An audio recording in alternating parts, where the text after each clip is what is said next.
Բարև ձեզ, ժողովուրդ ջան, այսօրվա տեսանյութը շատ կարևոր է, խնդրում եմ մինչև վերջ դիտեք եւ խնդրում եմ անպայման կիսվեք ձեր էջերում, շատ կարևոր անվտանգային խնդրի մասին պետք է այսօր խոսեմ, ինչպես գիտեք, ես հիմնականում զբաղվում եմ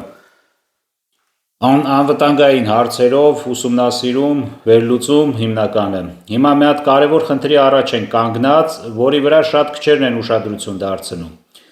Ուրեմն նայեք, Թուրքիայի քաղաքականությունը, այդ դիվանագիտությունը եւ այդ բոլոր հաջողությունները հիմնականում ինչի վրա է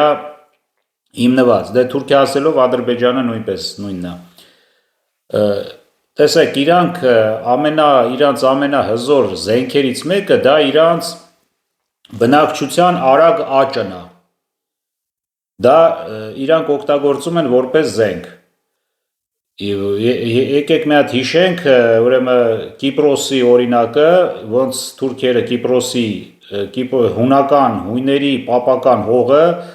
հունական պետությունը, Կիպրոսը, այդ կղզու, հսկայական կղզու կեսը հիմա գրավել են ու հանգիստ նստած են, այս արդեն քանի տասնյակ տարի է,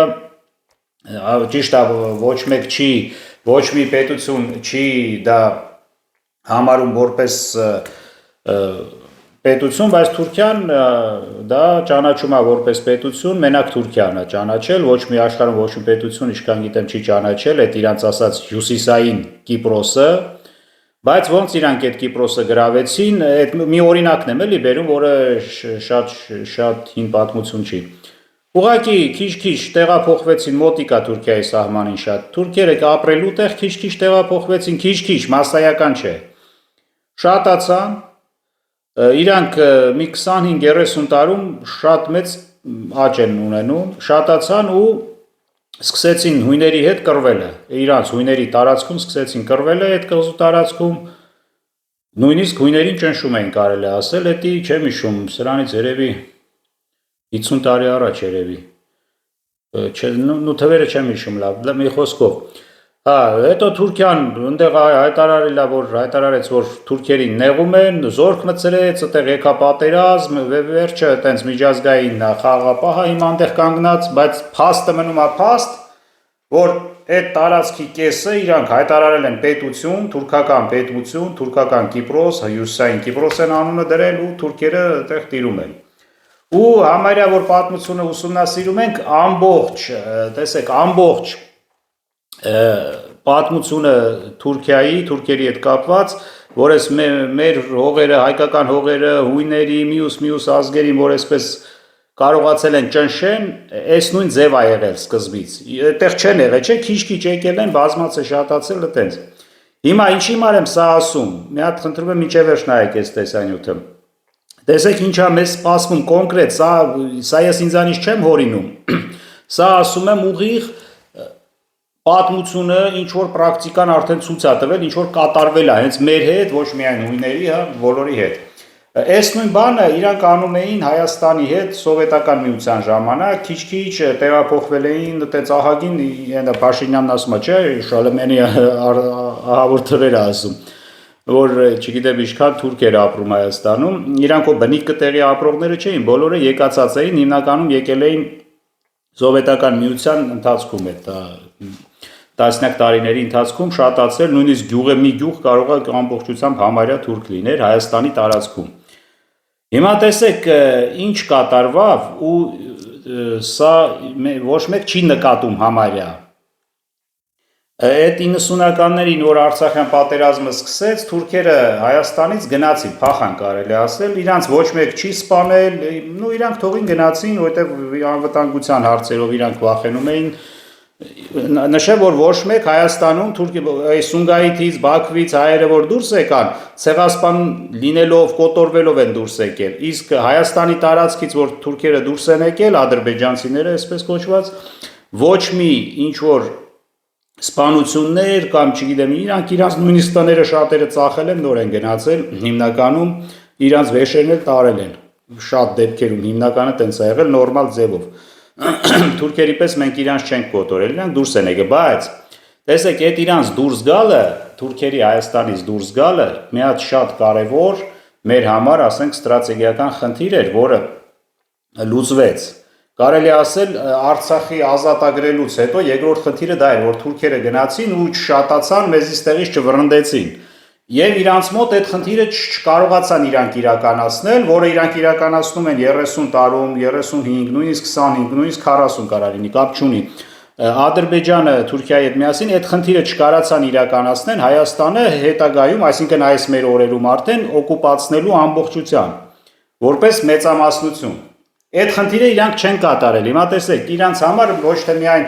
Արցախը օկուպացնելն էր կարևորը, իրանց համար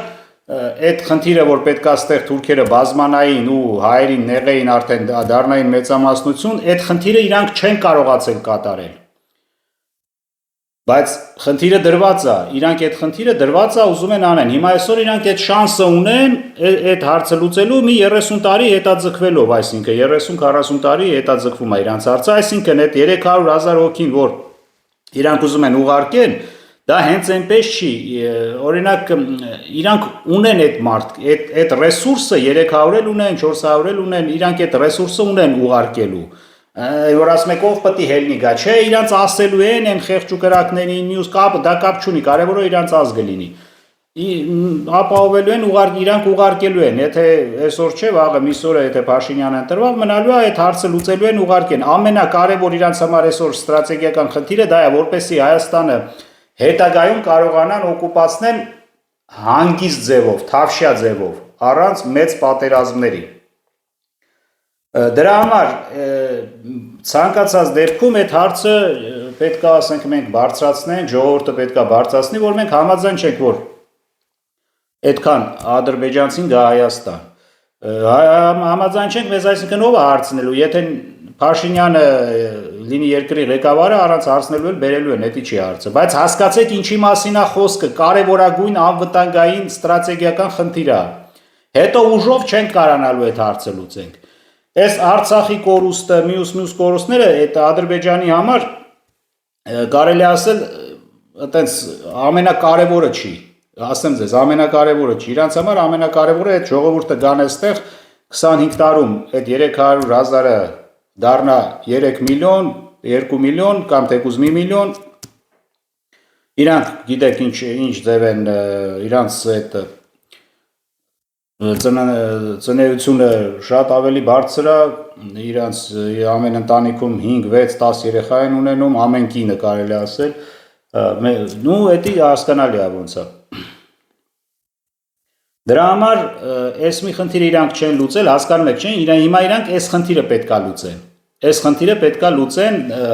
դուք հիմա ինչքան ուզում եք ասեք տենց չի բան չի, բայց ասում եմ Կիպրոսը տենց է, արդեն հենց հիմա Կիպրոսի հարցը իրանք տենց են լուծել, այդ որ ասում եք Արցախը մերը չէր, հա, բան վեկալան, բա Կիպրոսն ումն է։ Կիպրոսը հույներինն է, հիմա թուրքերը կեսը հալալ, կեսը սարքել են առանձին պետություն նստե, դա ոնց եղավ բա։ Լավ, հիմա դրա համար այս մասին մտածեք, այս հարցը օրինակի համար եթե այլ հնարավորություն չկա, որպեսզի խաղաղություն լինի, այս կողմ են կողմ պետքա գան, հա, եթե պետքա գան, Արցախի մեր բնակչությունը տեղափոխվում է Արցախ ամբողջությամբ, նույն ձևով ապահովված, նոր այդ դեպքում կմտածենք այդ 300,000-ի մասին, դա ուրիշ բան, բայց ոչ թե